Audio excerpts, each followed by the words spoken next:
These are the rowdies behind me, Kearney student section. Hey, I got one question for you guys. One question. Does Kearney win tonight? When it comes 7 o'clock, there are going to be over 90,000 plus people here to not watch a football game at Memorial Stadium, but a volleyball match. But what's even crazier is the run differential. Minden is outscoring opponents by over 100 runs this season. Which begs the question, why not just field a team in the spring? Give me a takeaway Matt Rule can use this week for next week. That he still loves his guys, and the fact that he can flush it is the reason why he's the right guy to be in Nebraska. Expect the Huskers to thump Purdue next week.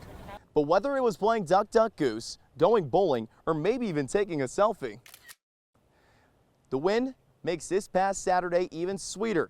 New year, new QB1. This month, that statement will become true for Reagan Jones, who begins his first camp with UNK tomorrow. It may be St. Patrick's Day, but there's no luck needed for Nebraska ball. The Cornhuskers are into the NCAA tournament for the first time since 2014. So Cal and Stanford are going to have to travel all the way across the country to face Boston College in not a non-conference matchup, but a matchup that's going to impact their conference record for every single sport that they play. So football was kind of not planned, but it just kind of happened.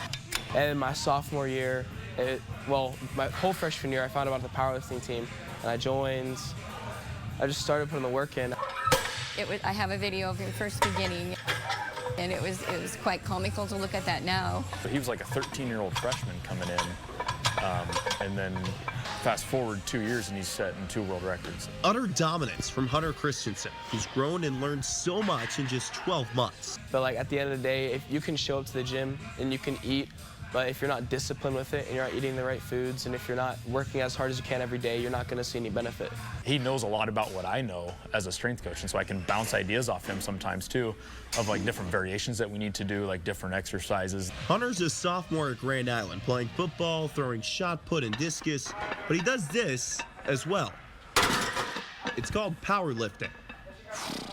Going into freshman year, I started lifting for a Hargish powerlifting team. And I went to ask some of my friends at the time if I could go lift. It's a good thing his friends said yes, because success followed fast. That's about what I do. But throughout all this success in the gym, there was a little bit of a different path at home. I did originally with my mom, with my sister and my brother. And then over some actions that took place and things that happened, I ended up with my grandparents. It's a blessing to watch him and to have him in our home with us. He asked me about 2 years ago if we could start going to the gym. His grandmother, Lori Holmes, now his guardian, watched him figure it out to then ascending on the biggest stage in Louisiana. His friends were sitting next to me, and at one point on his bench, they said he's going for a world record. I'm like, what did you just say? For his age, he got a pair, squat at 567, total weight at 1504, finishing 4th in his division with a plethora of support. Honestly, I couldn't have asked for a better family. My grandma, she's been so supportive. My grandpa has always been there. He's willing to go to great strides to do whatever he has to do, and he doesn't let his circumstances or his situation hold him back. They know I'm great. I know I'm great. I just need to show them all the work that I put in. The best part about Hunter's position, he's only 15 years old. As the sophomore gets older, his numbers will get higher. But along with that, his impact on powerlifting will follow. I feel like I brought some awareness, but at the same time, I know I could definitely bring more to the sport of powerlifting. As long as he maximizes it, his potential is truly limitless. Like he can do a lot of really cool things. And I think he knows that, and he takes advantage of that. Forever limitless, something Hunter has achieved and will continue to flourish. I'm Trey Redfield, NTV Sports. Let's move to the mats, where Adonis Lattimore, before wrestling at UNK, took the nation by storm, winning the state title in the 106-pound weight class all the way in Virginia. Now, he's ready to make the same impacts with the Lopers, overcoming adversity he's been dealt since birth. No, obviously rich tradition built by those that came before us. I've always wanted to be part of that historic team. My high school and middle school years, I haven't been able to do that, so to be part of it this year was a big motivator. UNK checked all those boxes. It's an elite program. A program of excellence, one that's continued by many, including Adonis Lattimore. Long story short, pretty much Coach Jensen, after I won my state title, contacted me after he heard about me. When we were, looking at schools and whatnot, we never thought that this would be where Adonis would end up at. And I liked it out here, so I decided to make this my home. A redshirt freshman by way of Virginia Beach in central Nebraska with physical challenges from day one. Obviously, I was born without legs, and there's just one thing on my right hand. The umbilical cord wraps around the limbs, and it cuts off growth and circulation. And so his right side basically, was impacted by that. Pretty much lived my whole life like this. Stay in a wheelchair when going around like campus and stuff, and then in my dorm, I just stay out of my wheelchair. There was never an official diagnosis. Despite the physical challenge, Lattimore found the mats.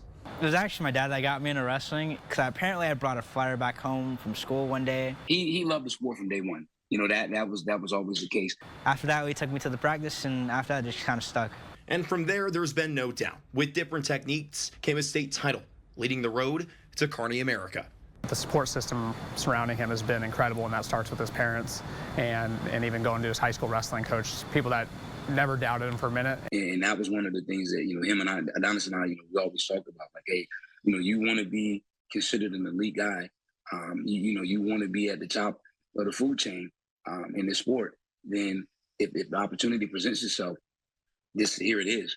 He never complains, he never doubts, he never falters at all. He'll do everything that's asked of him and more. Despite the roadblocks, success has followed, with life lessons riding shotgun through it all. You can't be hesitant and always not willing to do the extra work. People that are successful actually do the work and set themselves apart from everyone else. But we're just thankful just for him to even have the opportunity to be in the space. And just be able to, like you say, to be able to continue to compete. There's really no excuses in Adonis's world, and I think you see that a lot carrying on to our guys too, that there's just no excuse, and they just put their head down, go to work, and just try to get better each day. Wow. No excuse, no fear. Adonis and UNK look to continue those mindsets tomorrow against Augustana at 3, guys.